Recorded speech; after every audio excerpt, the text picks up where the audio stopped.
Hello everyone and welcome to today's video. Now today I'm going to be talking about the Saudi Arabian Grand Prix weekend for F1, F2 and the F1 Academy.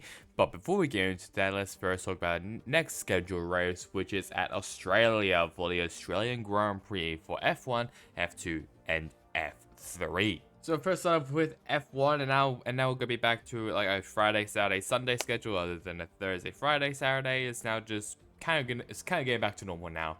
So Friday, 22nd of March, FP1 and FP2. FP1 I'll start at 12:30 to 1:30. FP2 that'll start at 4 o'clock to 5 o'clock. FP3 qualifying on Saturday, March 23rd. I'll start at 12:30 to 1:30. Qualifying I'll start at 4 to 5. And then the race itself will be on a Sunday, March 24th. That will be on 3 o'clock for F1.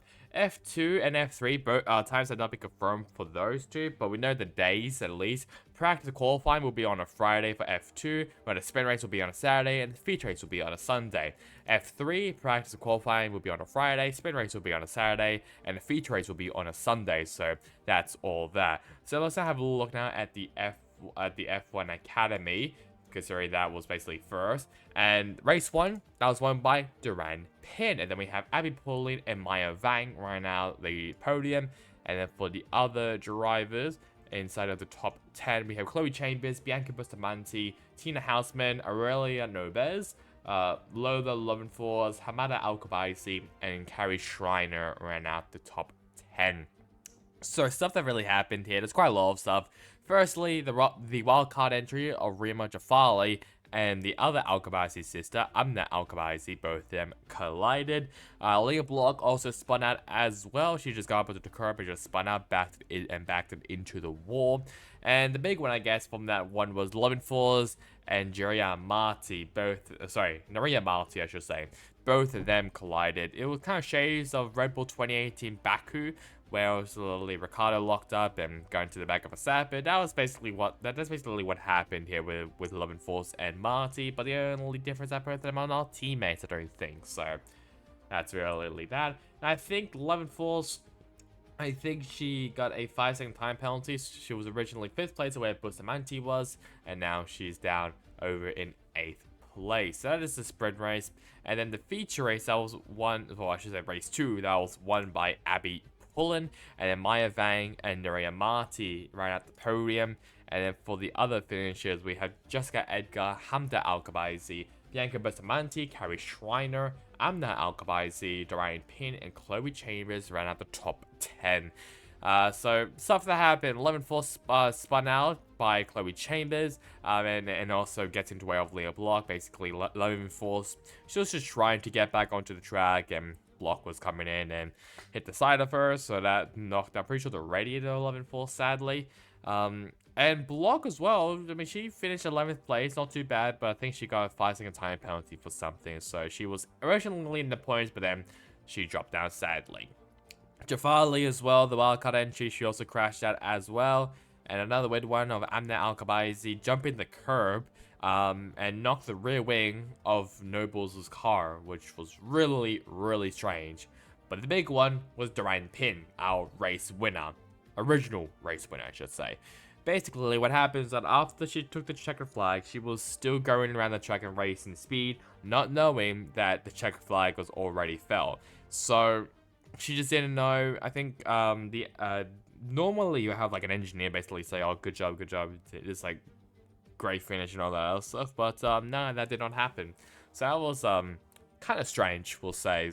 But the last thing that happened was Mahavir Raghunathan when he was over in F2, our Lord and Savior. Obviously, when that happened, I think he had a 10-place grid penalty for that. This time, basically the stewards gave her a 10-second time penalty for that. So she dropped down from 1st place down to 9th. So yeah, it's pretty bad still, but at the same time, this is only the start of the season. You can still get a lot of points from each weekend. So I think Duran Pin will be alright, so in my opinion, but we just have to wait to see. And now finally for the standings. For top 10, Abby Pauline's in the lead only by 10 points over Maya Vang at 12 points over Dorian Pin. Then a pretty big gap to 4th place, which is Bianca Bustamante, Naria Marti, Chloe Chambers, Jessica Edgar, Hamza Alkabaisi, Tina Houseman, and Carrie Schreiner ran out of the top 10. The next race for the F1 Academy will be at Miami, so we have a bit of a break there for the F1 Academy. Let's now move over now to F2, and the sprint race that was won by Dennis Hauger, then Paul Aaron and Enzo Fittipaldi ran at the podium. And then for the top 10, we have Zane Maloney, Jack Crawford, Andrea Kimi Antonelli, Pepe Marti, Kush Miney, Joshua Dirksen, and Gabriel Bortoletta ran out the top 10. So first off, the Williams Academy drivers were Zachary Sullivan and Franco Colapinto. Both of them sold at the start of the race, so both of them retired instantly. And the Alpine Academy driver Victor Martins continues his struggles at the start of the season as he crashed out in turn 1. But the big one is that both Trident cars were disqualified. The original winner of this race was Richard Vishaw, and obviously he got disqualified along with Roman Stanek because of throttle pedal mapping progressivity thing. Basically, I think it just helps. I think it aids the driver with throttle. That's basically about it, I'm pretty sure. But obviously, I might be wrong. So both Trident cars were disqualified for that. So Vishaw's win was ripped off, and then as Hauger got given the win. So love disqualifications here, which is pretty interesting here. And the big one as well is obviously for F2 is the feature race that was won by Enzo Fittipaldi, then Kush Miney and Dennis Hauger ran at the podium. And then for the top 10, we have Jack Crawford, Amory Cordial, Andrea Kimi Antonelli, Zane Maloney, Richard Vishaw, Rafael Villagomez, and Paul Aaron ran out the top 10. Pepe Marti, let's first start off with him. Lost it in turn 2, and Roman Stanek basically power drived into him, so both of those drivers retired. Marty thought that someone hit him. Nope, he just lost it on his own. And the last one as well is that Franco Colapinto, he also spun out as well due to a puncture. He hit the wall at the exit of the final corner and spun out in turn 1, which caused a late safety car. And there's some strategy here with one-man row career, Tel Barnard and Cordial. Both of them were yet to make their first pit stop, well, I should say their mandatory pit stop. Barnard and Cordial, both of them stopped for super soft tires, while Carrera stayed out as late as he possibly could for maybe a gamble for a late safety car. That did not happen, so he had to pit pretty late into the race, give up the lead to Enzo Fittipaldi. He was flying with also an amazing pass well into turn 1 as well, with passing 2 cars. That was amazing to watch. But yeah, all the mayhem was happening behind with Cordial holding up everyone who was up in 3rd place, and Hauger and Crawford, both of them, just basically found a spot to pass Cordial for 3rd and 4th, and Hauger and Crawford, they were also drag racing to the line as well, which was amazing to see. So shout out to Hauger and Crawford for an amazing finish as well for 3rd place. And for the standings as well, Zane Maloney is still in the lead, and then we have Enzo Fittipaldi, Dennis Hauger, Paul Aaron, Kush Miney, Pepe Marti, Jack Crawford, Gabriel Bortoletta, Zachary Sullivan, and Andrea Kimi Antonelli rounding out the top 10. And finally, for F1, the winner of the Saudi Arabian Grand Prix is Max Verstappen, obviously, then Sergio Perez, then Charles Leclerc, Oscar Piastri, Fernando Alonso, George Russell, Oliver Bearman. Yes, he made his first start in F1 for Ferrari. I'll get into that soon. Lando Norris, Lewis Hamilton, and Nico Hulkenberg ran out of the top 10. Then Alexander Albon, Kevin Magnussen, Esteban Ocon, then Logan Sargent, Yuki Tsunoda, Daniel Ricciardo, Valtteri Bottas, Zhou Guanyu ran out all the classified finishes, and last Jean-Pierre Gasly, both of them retired.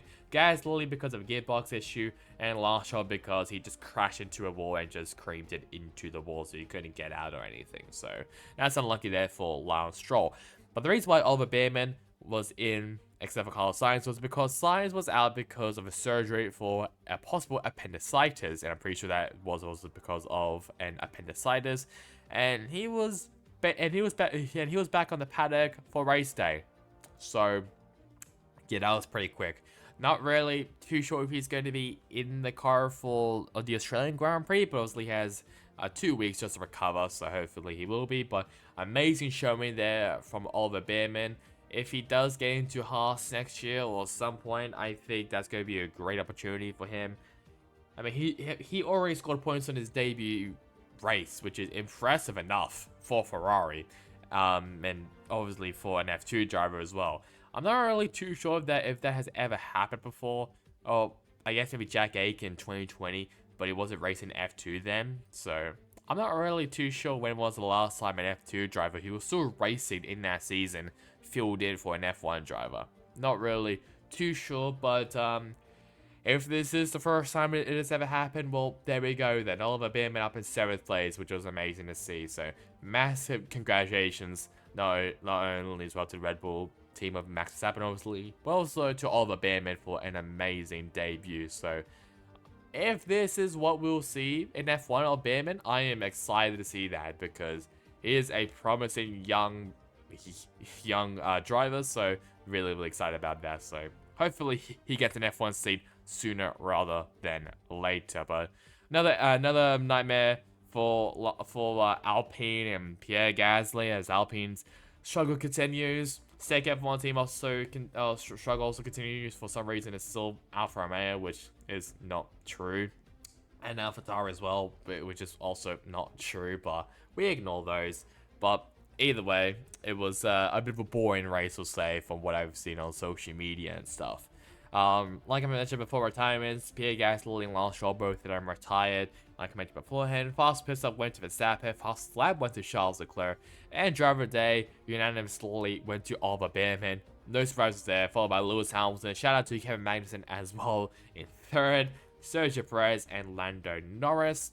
Not really too sure why you would vote for the other 4. Maybe Magnussen because he just held off everyone just so Hulkenberg can get a podium, so not a podium, a points paying finish. So I guess that's probably maybe the reason, but not really too sure. Penalties wise, quite a lot for the race. I don't really look quite qualifying and practice. We'll just ignore them. So Lando Norris, he had an alleged false start. No further action. I don't think it was a false start. Kevin Magnussen actually got 20-second time penalties.